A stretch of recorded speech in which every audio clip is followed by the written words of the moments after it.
লাগাতার নবম রাতের মতো সীমান্তের নিয়ন্ত্রণ রেখা বা এলওসিতে গোলাগুলি হয়েছে ভারতীয় পাকিস্তানি সেনাদের মাঝে। ভারতের বুকে এখন মহা যন্ত্রণা। বাংলাদেশ যে ঘটনা ঘটিয়েছে তা কল্পনাতেও নেই পলাতক স্বৈরাচার শেখ হাসিনার। সেনাপ্রধান ওয়াকারুজ্জামান ঘোষণা দিয়েছেন ভারতের 7 সিস্টার বাংলাদেশ দখল করবে। চীনের সাহায্য নিয়ে এই ভারতের 7 সিস্টার দখলের জন্য উনি ঘোষণা দিয়েছেন। এই নিয়ে এখন তুলপাল চলছে বাংলাদেশে। এরপরে আমরা কি ঘটাবো সেটা শুধুমাত্র ঘটানোর পরেই আপনারা টের পাবেন। তবে কি ঘটাবে সেটার একটা ট্রেইলার চোখ বন্ধ করলে আপনি দেখতে পাবেন যে আর এরা কারা, এরা প্রত্যেকেই সেনাবাহিনীর সদস্য। ভাবা যায় যে কেমনে সম্ভব হবে এটা। দর্শক, সরকার এটা অ্যাকসেপ্ট করেছেন এবং দিয়েছেন, এজন্য আমি ধন্যবাদ দিই। এটা নাথিং রং উইথ বাংলাদেশ। এটা কোনো অবস্থাতে বাংলাদেশের জন্য খারাপ কিছু নয়, বরং এটা ভালো জিনিস। এটা বাংলাদেশের জন্য একটা ইজ্জত এবং সম্মানের ব্যাপার এবং বাংলাদেশের শক্তি সামর্থ্য প্রকাশের এবং প্রতিষ্ঠা করার একটা প্রক্রিয়া বলে আমি মনে করি এবং আমি ধন্যবাদ দিই সরকারকে। যেখানে দেখা যাচ্ছে বাংলাদেশের সেনারা যুদ্ধ ট্যাঙ্কে চেপে আগাম যুদ্ধের জন্য প্রস্তুতি নিচ্ছে। আমাদের দেশের এই বর্তমান সরকার যা কিছু করতেছে একই কাজ ভাই আমাদের এখানে আমাদের সরকারও করছে। হুবাহুব ডুপ্লিকেট কপি, সারাক্ষণ খালি জঙ্গি জঙ্গি জঙ্গি বলে চিৎকার করতো।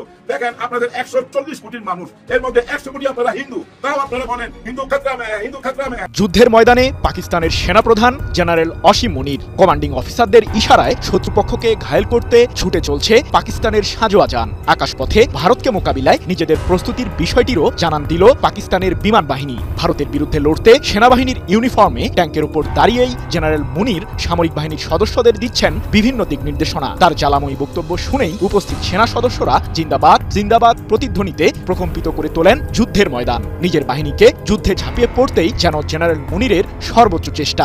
ভারতের অভিযোগকে পাত্তা দিচ্ছে না যুক্তরাষ্ট্র। আসসালামু আলাইকুম দর্শক, নতুন একটা নিউজে আপনাকে স্বাগতম। প্রিয় দর্শক, ফের ভারত পাকিস্তান সীমান্তে গোলাগুলি। লাগাতার নবম রাতের মতো সীমান্তের নিয়ন্ত্রণ রেখা বা এলওসিতে গোলাগুলি হয়েছে ভারতীয় ও পাকিস্তানি সেনাদের মাঝে। এবার যুদ্ধের ময়দানে পাকিস্তানের সেনাপ্রধান নিজেদের সেনাবাহিনীকে ভারতের ওপর ঝাঁপিয়ে পড়ার চূড়ান্ত ঘোষণা দিল পাকিস্তানের সেনাপ্রধান। জানা গেল চাঞ্চল্যকর তথ্য, পাকিস্তানের কাছে হার, তাই চাকরি গেল ভারতীয় উপপ্রধানের। এদিকে ভারতের 7 সিস্টার বা 7 রাজ্য দখলের ঘোষণা সেনাপ্রধানের। মহাবিপদে মোদি, ডক্টর ইউনূসের মাস্টার স্ট্রোকে 7 সিস্টার্স হারাচ্ছে ভারত। ভারতের অভিযোগ আমলে নিচ্ছে না যুক্তরাষ্ট্র। ভারতের বিরুদ্ধে ট্রাম্পের কঠিন অ্যাকশন শুরু। চারদিক থেকে ফেসে গেল মোদি, যে কোনো সময় গদি ছাড়া হবার আশঙ্কা। ভারত পাকিস্তান যুদ্ধের সর্বশেষ আপডেট, ভারতের 7 সিস্টার্স দখলে নিতে সেনাপ্রধানের ঘোষণা এবং যে কোনো সময় মোদির গদি ছাড়া হবার ঘটনা ও প্রেক্ষাপট নিয়ে করা আমাদের আজকের ভিডিওটি অত্যন্ত গুরুত্বপূর্ণ। ভিডিওটি শুরু থেকে শেষ পর্যন্ত ধৈর্য সহকারে দেখে একটি লাইক দিয়ে সবাইকে শেয়ার করে দিন। আমাদের চ্যানেলে নতুন হলে চ্যানেলটি সাবস্ক্রাইব করে পাশে থাকা বেল আইকনে ক্লিক করে রাখুন। আমাদের ভিডিওটি আপনি বাংলাদেশে কোন জেলায় বসে দেখছেন বা শুনছেন সেটি অবশ্যই কমেন্ট বক্সে কমেন্ট করে জানিয়ে দিতে ভুলবেন না। যুদ্ধের ময়দানে পাকিস্তানের সেনাপ্রধান জেনারেল অসীম মুনির কমান্ডিং অফিসারদের ইশারায় শত্রুপক্ষকে ঘায়েল করতে ছুটে চলছে পাকিস্তানের সাঁজোয়া যান। আকাশপথে ভারতকে মোকাবিলায় নিজেদের প্রস্তুতির বিষয়টিরও জানান দিল পাকিস্তানের বিমান বাহিনী। ভারতের বিরুদ্ধে লড়তে সেনাবাহিনীর ইউনিফর্মে ট্যাঙ্কের উপর দাঁড়িয়েই জেনারেল মুনির সামরিক বাহিনীর সদস্যদের দিচ্ছেন বিভিন্ন দিক নির্দেশনা। তার জ্বালাময়ী বক্তব্য শুনেই উপস্থিত সেনা সদস্যরা জিন্দাবাদ জিন্দাবাদ প্রতিধ্বনিতে প্রকম্পিত করে তোলেন যুদ্ধের ময়দান। নিজের বাহিনীকে যুদ্ধে ঝাঁপিয়ে পড়তেই যেন জেনারেল মুনিরের সর্বোচ্চ চেষ্টা।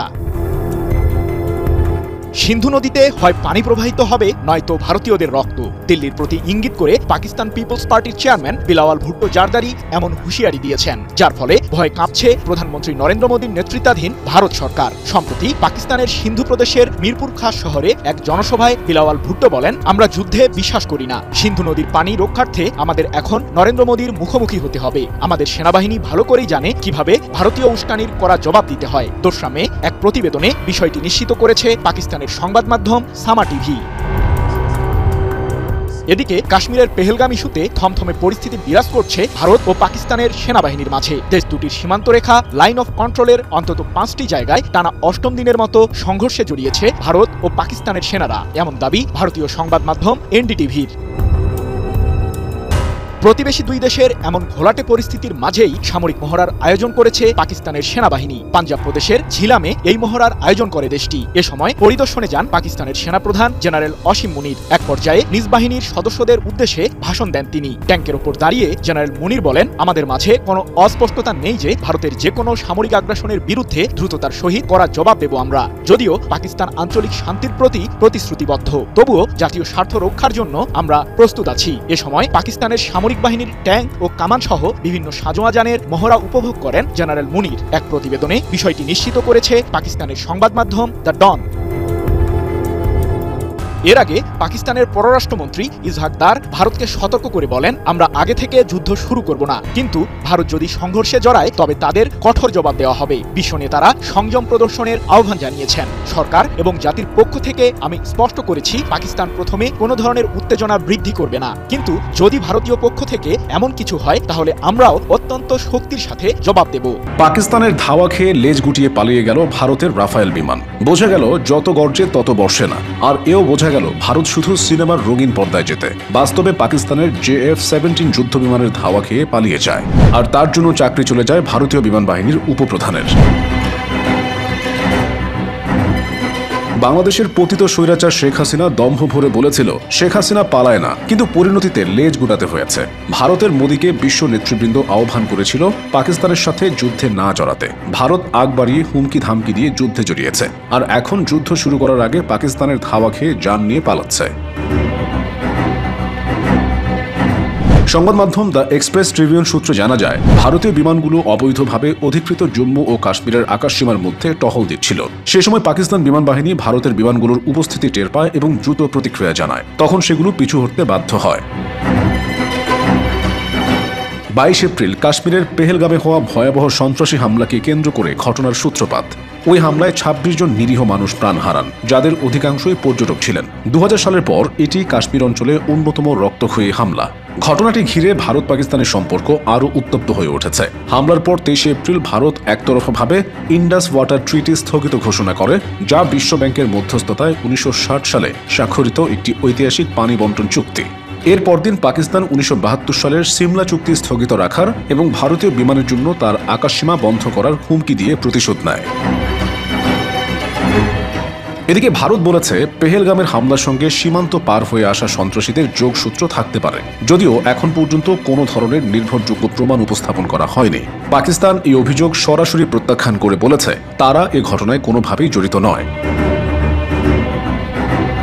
পাকিস্তানের প্রধানমন্ত্রী শাহবাজ শরীফ এই ঘটনায় স্বাধীন আন্তর্জাতিক তদন্তের আহ্বান জানিয়েছেন, যাতে প্রকৃত তথ্য উঠে আসে।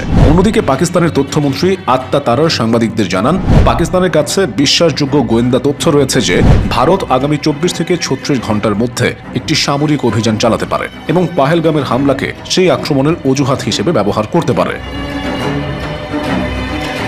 তিনি ভারতের মনোভাবকে বিচারক, জুরি এবং কার্যনির্বাহী 3 ভূমিকায় নিজেকে বসিয়ে সিদ্ধান্ত নেওয়ার প্রবণতা বলে আখ্যায়িত করেন এবং এটিকে অঞ্চলীয় স্থিতিশীলতার জন্য হুমকি স্বরূপ বলে সতর্ক করেন। তবে ভারত পাকিস্তানের যুদ্ধ বিমানকে মোকাবিলা করতে না পারলেও পাকিস্তানের প্রধানমন্ত্রী শেহবাজ শরীফের ইউটিউব চ্যানেল সাময়িকভাবে স্থগিত করেছে ভারত। শুধু তাই নয়, পাকিস্তানের অন্তত 16টি সংবাদভিত্তিক ইউটিউব চ্যানেলও ভারতীয় কর্তৃপক্ষ বন্ধ করে দিয়েছে। এসব চ্যানেলের সম্মিলিত সাবস্ক্রাইবার সংখ্যা প্রায় 63 মিলিয়ন।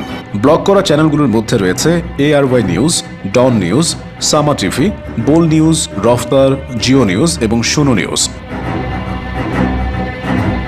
ভারতীয় পত্রিকা দ্য হিন্দুর মতে, এসব নিষেধাজ্ঞার মাধ্যমে ভারত সরকার পাকিস্তান ভিত্তিক কণ্ঠগুলোকে স্তব্ধ করতে চাইছে, যারা পাহেলগাম ঘটনার প্রকৃত চিত্র তুলে ধরছিল। জেনারেল ফজলুর রহমান ঘোষণা দিয়েছেন, ভারতের 7 সিস্টার বাংলাদেশ দখল করবে। চীনের সাহায্য নিয়ে এই ভারতের 7 সিস্টার দখলের জন্য উনি ঘোষণা দিয়েছেন। এই নিয়ে এখন তুলপাল চলছে বাংলাদেশে। এই মুহূর্তে আমি দেখতে পাচ্ছি যে জেনারেল ফজলুর রহমানের ফেসবুক আইডিতে উনি যে পুষ্টি করেছেন তা আপনাদের সামনে তুলে ধরছি। জেনারেল ফজলুর রহমান বলেন, ভারত পাকিস্তান আক্রমণ করলে বাংলাদেশের উচিত হবে উত্তর পূর্ব ভারতের 7 রাজ্য দখল করে নেওয়া।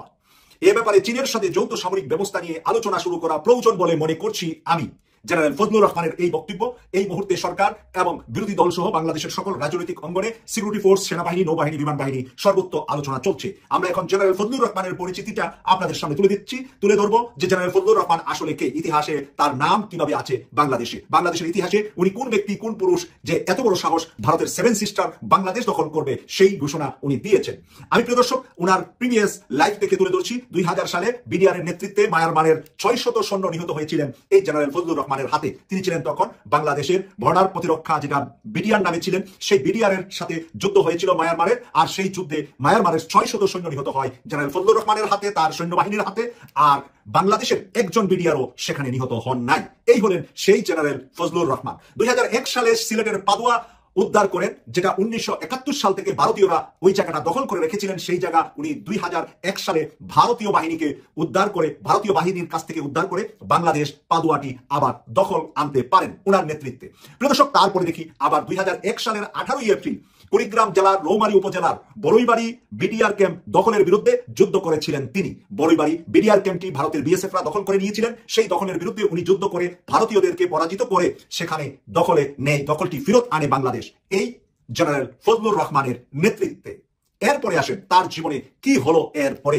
তখনকার সময়ে রাষ্ট্রীয় ক্ষমতায় ছিলেন বেগম খালেদা জিয়া, বাংলাদেশের প্রধানমন্ত্রী ছিলেন বেগম খালেদা জিয়া 2001 সালে। কিন্তু তারপর এই কাজের কারণে ভারতের চাপ আসে বিএনপির উপরে, বেগম খালেদা জিয়ার উপরে।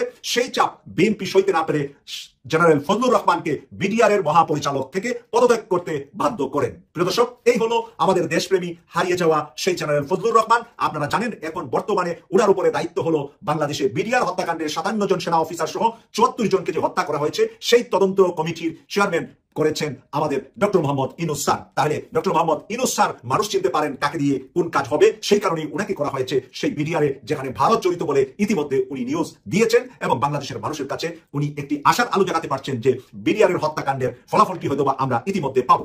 প্রিয় দর্শক, আমরা যদি এখন রাজনৈতিক আলোচনা করতে চাই যে আজকে জেনারেল ফজলুর রহমান যে কথাটি ভারতকে বলেছেন, বিশ্ব মিডিয়া ছড়িয়ে পড়েছে ওনার বক্তব্য, এই কথাটি বাংলাদেশে যদি এখন বিএনপি ক্ষমতায় থাকতো, আওয়ামী লীগ ক্ষমতায় থাকতো, অন্য কোনো দল জাতীয় পার্টি ক্ষমতায় থাকতো, তাহলে উনি কি বলতে পারতেন? অবশ্যই পারতেন না। কারণ একবার উনি ক্ষমতায় থেকে যেই ন্যায্য অধিকার উনি আদায় করেছিলেন ভারত থেকে, সেই কারণে ওনাকে বিডিআর থেকে চাকরিচ্যুত করা হলো, মানে বিডিআর এর মহাপরিচালকের পদটি ওনার চলে গেল।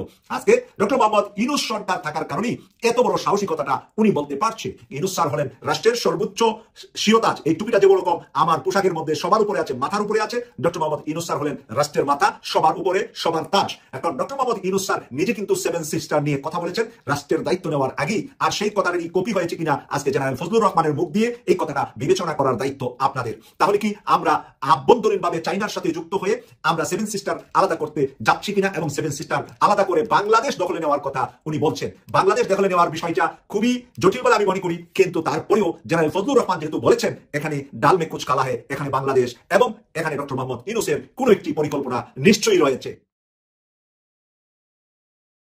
দর্শক, আমরা এখন 7 সিস্টারের ম্যাপটি নিয়ে কথা বলছি আপনাদের সাথে। আমি ম্যাপটা আমার সামনে, আমার অন্য একটি ক্যামেরাতে ম্যাপটা আছে, আমি আপনাদেরকে ম্যাপটা এখন তুলে ধরছি। ম্যাপটা কিভাবে আছে, 7 সিস্টারটা কিভাবে দখল করা সম্ভব বলে উনি মনে করছেন। এই ম্যাপটার ভিতরে আমরা প্রথমে যদি চলে যাই, চিকেন নেক 17 কিলোমিটার, বাংলাদেশের একেবারে উত্তর পশ্চিম কোণা থেকে নেপালের সাথে দূরত্ব সীমারেখাটা মাত্র 17 কিলোমিটার। ভারত এই 17 কিলোমিটার দিয়ে ঢুকে 7 সিস্টারে যায়। 7 সিস্টার কিন্তু ভারতের একটা বিরাট অংশ, অনেক বড়, বাংলাদেশের কয়েকটা বাংলাদেশের সমান হবে 7 সিস্টার। সেটা ঢুকছে হলো 17 কিলোমিটার একটা, এই জন্য চিকেন নেক বলে এটাকে। এদিকটা যখন ঢুকেছে, ঢুকার পরে আমরা দেখতে পাচ্ছি যে এখানে পশ্চিমবঙ্গের পশ্চিম সাইডে পশ্চিমবঙ্গ, আর আমাদের সোজা উত্তরে গেলে নেপাল, আর যদি আমরা এই উত্তরের আরেকটু সামনে আগে যাই তাহলে সেখানে আছে ভুটান।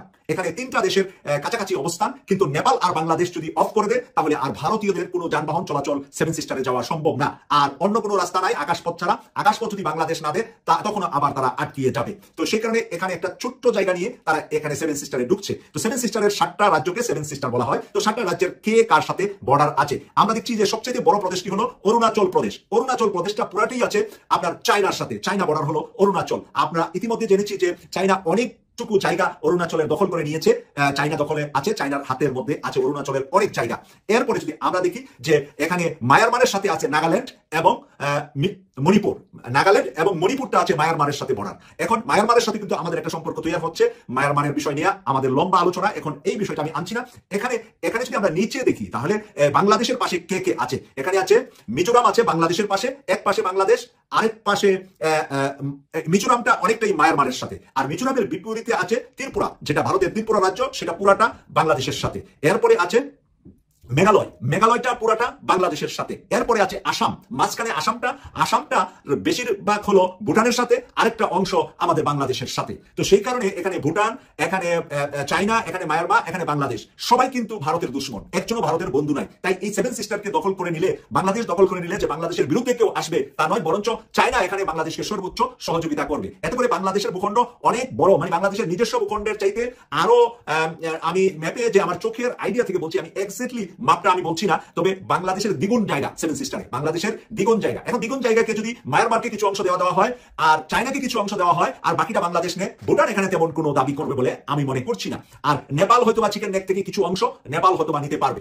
এইভাবে যদি আমরা পাশের দেশগুলোর সাথে আমরা করে ফেলি, মানে একে অপরের সাথে লিয়াজু করি। আমি একটু ছবিটা পিকচারটা আপনাদেরকে সুবিধার জন্য একটু দেখাচ্ছি, যেটা নিয়ে আমি এতক্ষণ আলোচনা করছি। আপনারা দেখতে পাচ্ছেন এই রাজ্যগুলা কোনটা কোন জায়গায় আছে, নামগুলা এখানে দেখা যাচ্ছে। প্রিয় দর্শক, সেই কারণে আমরা চাচ্ছি যে জেনারেল ফজলুর রহমান স্যার যে ঘোষণা দিয়েছে, এই ঘোষণার সাথে জনগণ, আপনারা যারা 24-এর আন্দোলনে মা ছেলে হারিয়েছেন, বাবা মেয়ে হারিয়েছেন, নারীরা তার স্বামীকে হারিয়েছেন, সন্তানরা তার পিতা মাতাকে হারিয়েছেন, ভাই ভাইকে হারিয়েছেন, বোন বোনকে হারিয়েছেন, আমরা সকলে যেন জেনারেল ফজলুর রহমান স্যারের সাথে ঐক্যমত পোষণ করি। এবং এই সুবিধা এই সময়ে চায়না পাকিস্তানকে সাপোর্ট দিচ্ছে, আর এদিকে চায়না বাংলাদেশ যৌথভাবে এই সেভেন সিস্টারকে দখল করে নেওয়াই হবে বাংলাদেশের জন্য এবং দক্ষিণ পূর্ব এশিয়ার মুসলমান সহ অন্যান্য সংখ্যালঘু অনেকগুলো ধর্মীয় অনুসারী যারা, তাদের জন্য। আপনাদের দেশের এই বর্তমান সরকার যা কিছু করতেছে এর একই কাজ ভাই আমাদের এখানে আমাদের সরকারও করছে, হুবাহু ডুপ্লিকেট কপি। সারাক্ষণ খালি জঙ্গি জঙ্গি জঙ্গি বলে চিৎকার করতো। দেখেন আপনাদের 140 কোটির মানুষ, এর মধ্যে 100 কোটি আপনারা হিন্দু, তাও আপনারা বলেন হিন্দু খতরা মে হ্যায়, হিন্দু খতরা মে হ্যায়। বর্তমান সরকার আপনাদের এই মোদিজি যে অঙ্কেতে চলে, ওনার অঙ্ক ভাই ভেরি ডেঞ্জারাস। এত জিলাপির পেঁয়াজ ওনার ভিতরে, আপনারা ভারতবাসীর কাছে বিচার রাখলাম। বলেন আপনারা এইভাবে বাঁচতে পারবেন? যার জন্য আমি থাম বেড়ে দিছি, ভারত বাঁচবে না। কারণ ওই ময়ূর বলতো না বাংলাদেশ বাঁচবে না, বাংলাদেশ বাঁচবে না। আসসালামু আলাইকুম। বাঁচবে না, বাংলাদেশ বাঁচবে না, এইভাবে কিন্তু এন্ট্রি নিত এই বদমাইশ। এই বদমাইশের নামে হাইকোর্ট থেকে মামলা হয়েছে। ওর কাছে সমস্ত ভিডিও ফুটেজ চাইছে। এতদিন যে বকবক করছে, যেসব প্রোপাগান্ডা ছড়াইছে, এই দুই বাংলার সম্পর্কের অবনতির পিছনে এই বদমাইশের হাত কিন্তু 50%। এই বদমাইশ হলো একদম 5 আটা একটা দালাল, গদি মিডিয়ার 1 নম্বর দালাল। এই না 5 চারটে জিব্বা হয়ে গেছে কাগজের মতো, পাতা হয়ে গেছে। তো জিব্বা টান দিয়ে দেখেন, জিব্বা নাই, কাগজের মতো থরথর করে, এখন কাঁপে বাতাসে। এর নামে মামলা হয়েছে। এর এখন যদি জবান বন্ধ হয়, ভারতের মিডিয়া কিন্তু হুঁশিয়ার হয়ে গেছে। অর্ধেক মিডিয়া কিন্তু সত্যি কথা বলা শুরু করছে। ওই যে পেহেলগামের 26 জন হত্যাকাণ্ডের পর এই বদমাইশের সঙ্গে আরেকটা ছিল, ওই যে 3 বাটি গরুর মাংস খাইছিল, যে কি জানি নাম, শুভেন্দ্র অধিকারী। কলকাতার ব্যবসায়ীরা তোর বাসার সামনে গেছিল জানেন, ওর ধরার জন্য। আর এই যে বদমাইশ ময়ূখ রঞ্জন, এর কিন্তু দেখবেন ওই যে সিদ্দিকের মতো রাস্তায় পাইলে দিলে কিন্তু ভারতের অবস্থা ওদিকে যাচ্ছে, ভারত জায়গা উঠতেছে, ওদের ভুল ওরা বুঝতে পারতেছে। ওরা যে বাংলাদেশের সাথে অন্যায় করছে, এটা কিন্তু অনেক মিডিয়া কিন্তু এখন সত্যিটা সামনে তুলে ধরতেছে। এই ময়ূখ রঞ্জন, শুভেন্দ্র অধিকারী, এরকম আরো কিছু নেতা ফেতা আছে ভাই ওই দেশে, জানেন, খালি ঘৃণা ছড়ায়। ওরা মুর্শিদাবাদকে দেখতে চায় গাজার মতো, কাশ্মীরকে দেখতে চায় গাজার মতো। মানে ইসরায়েল যেভাবে গাজার উপরে অত্যাচার করছে, এভাবে যেন এই মুসলমানদের উপরে অত্যাচার করা হয়, বোমা ফেলানো হয়। এগুলো হলো এদের দাবি। এই বদমাইশগুলোর কারণেই কিন্তু আজকে ভারত বিপদে, চারিদিক থেকে বিপদে। এই যে মোদিজি যুদ্ধ ঘোষণা করবে, কিভাবে করবে বলেন? ওনার সৈনিকদের ওই মনোবল আছে, ওই ইমানি জোর আছে।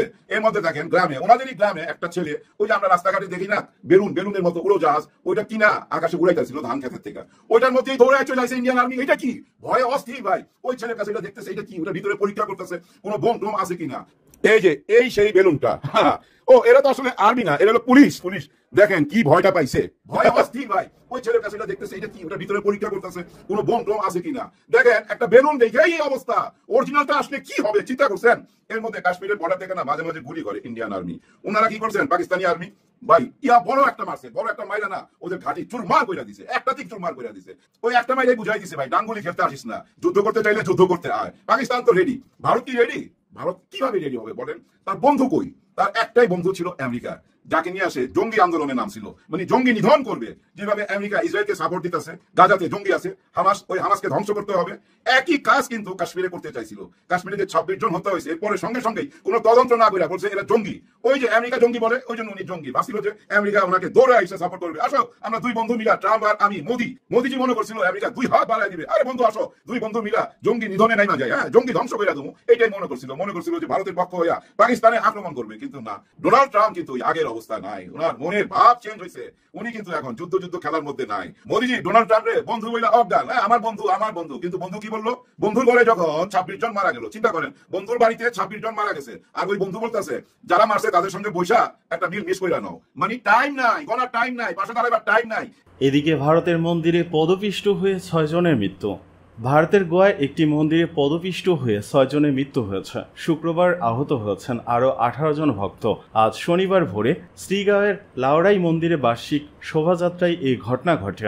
আনন্দবাজার ও হিন্দুস্তান টাইমস সূত্রে জানা গেছে, নিহতদের মধ্যে 2 জন নারী রয়েছেন। আহত ভক্তদের উত্তর গোয়া জেলা হাসপাতাল এবং গোয়া মেডিকেল কলেজ হাসপাতালে ভর্তি করা হয়েছে। গোয়ার মুখ্যমন্ত্রী প্রমোদ সাওন্ত নিজে হাসপাতালে গিয়ে আহত ভক্তদের সঙ্গে দেখা করেছেন। তিনি ঘটনার তদন্তের নির্দেশ দিয়েছেন। জানা যায়, শুক্রবার গভীর রাত থেকে ওই মন্দিরের বার্ষিক শোভাযাত্রা উপলক্ষে বহু মানুষ জড়ো হয়েছিলেন। সেখানেই ভিড়ের চাপে পদপৃষ্ঠের পরিস্থিতি তৈরি হয়। ভোরের দিকে পরিস্থিতি নিয়ন্ত্রণের বাইরে চলে যায়। অনেকে ভিড়ের ঠেলায় পড়ে গেলে হতাহতের ঘটনা ঘটে। গোয়ার শ্রীগা গ্রামের লাইরাই দেবী মন্দিরে প্রতি বছর বার্ষিক শোভাযাত্রা হয়। এই যাত্রায় যোগ দেওয়ার জন্য দূর দূরান্ত থেকে বহু মানুষ শ্রীগায় ভিড় করেন। শুক্রবার রাত থেকে হাজার হাজার মানুষের জমায়েত হয়েছিল সেখানে।